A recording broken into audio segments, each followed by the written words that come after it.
Welcome back to SportsSelect Sportstalk here on Shaw TV. We are talking cricket as we are here at the Dakota Lancers practice field, and we're checking out the team right now behind us, and of course we're talking with their head coach, Keith James. I wish I had a nickel every time someone said to me, I don't understand cricket. And you know, I gotta confess, I do watch, but there's some times where, you know, I'm left scratching my head just a little bit as well. First of all, I wore my whites, as you'll see.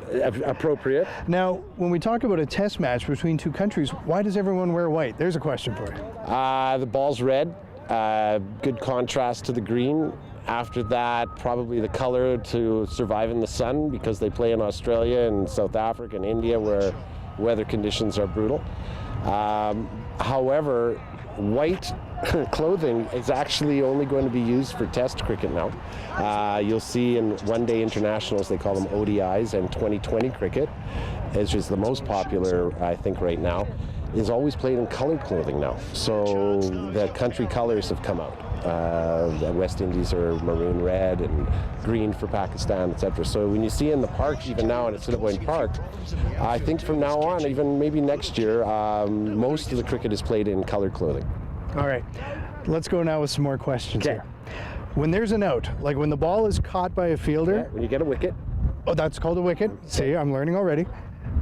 The team that got the wicket, they're losing their minds. Yes. Is it because it's such a rare occurrence? Well, there's only 10 in a match. Okay, so we play a one-inning game here, which means we flip a coin. One team decides whether they want to bat or they want to bowl. Whoever wins the toss. So it means when you're batting, now you're trying to create as many runs as you can in a certain amount of what we call balls or bowls, and 6 in each over. We play 45 over game, or there's a 20 over game, so it depends how long you want to play for. Now, 6 legal balls, you try to create runs. At the end of your inning, 120 balls or more than that, you have a score, 100, 200, then it's your turn to bat. Now, why they get so excited when someone gets out is, in baseball, well, you got many innings and you could come into bat a few different times. But in cricket, you get one chance to bat per person. So, and it's not guaranteed you're even going to get a chance to bat. So I go in and I make a number of runs, 50, then I get out. Well, I go out, my buddy comes in, and we've got 11 on a side. So 10 guys can bat, 2 are always batting at one time. Okay, but it's only one ball is only coming into one player at a time. So you create a bunch of runs, then when the time is up, the other team comes in and tries to create that many runs plus 1, and then they win. Now my videographer, Michael B., what was the term you used again? LBW. Okay, an LBW. Talk me through that. Okay, well, it's like in baseball. How many ways can you get out in baseball? There's probably lots of ways. In cricket, there's 10 different ways to get out. And one of the ways to get out is called LBW, and that stands for leg before wicket. All right, so in baseball, you have a number of umpires, officials in every sport. In cricket, there's 2. There's 2 umpires, a presiding umpire and a square leg umpire. And they rotate because in cricket, you see 2 wickets. We change sides every 6 balls. So when you get out, there's a number of different ways. If you bowl the ball and hit the wicket, that's bowled. That's one way. If you bowl the ball goes off the bat or your gloves, and it's caught without it hitting the ground, that's out caught. Okay, very good play. LBW means when you bowl the ball, if in the umpire's opinion, you were going to block the wicket with your leg or body from hitting the stumps, the 3 sticks behind you, and knock the 2 bails off or 1 bail off, the umpire, if you hit your leg and didn't get the chance to go through but didn't hit your bat, you can ask the umpire nice and politely, how is that, umpire? Sometimes they ask them a little bit more forcefully than that.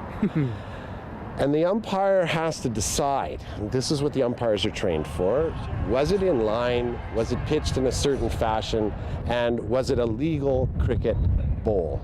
And if all those answers are yes, he puts his finger up like that, and the batsman politely leaves the field.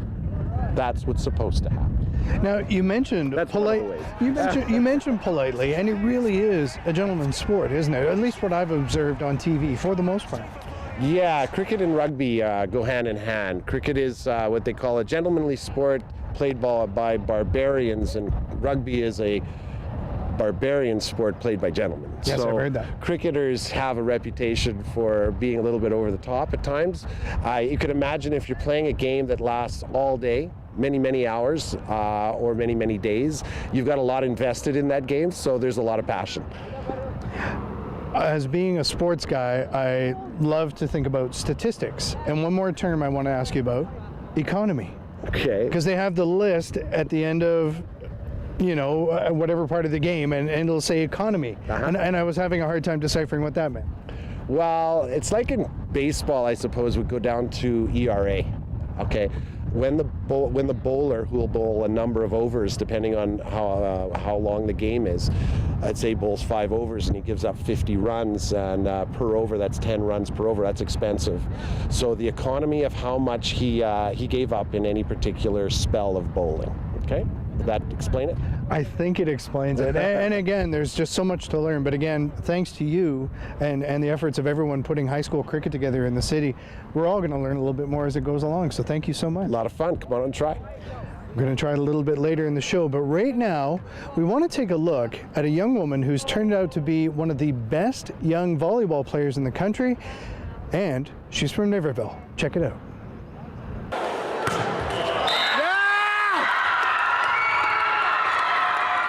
This woman capped off what has been a remarkable season for a remarkable young woman. Niverville resident Katie Friesen is part of the Cobras Volleyball Club in Winnipeg. Her team won this year's U18 National Club Championships over the Victoria Titans in straight sets. And just to cap it all off, Friesen was named Tournament MVP. Simply put, it means the grade 11 student is one of, if not the best, volleyball player in the country for her age group.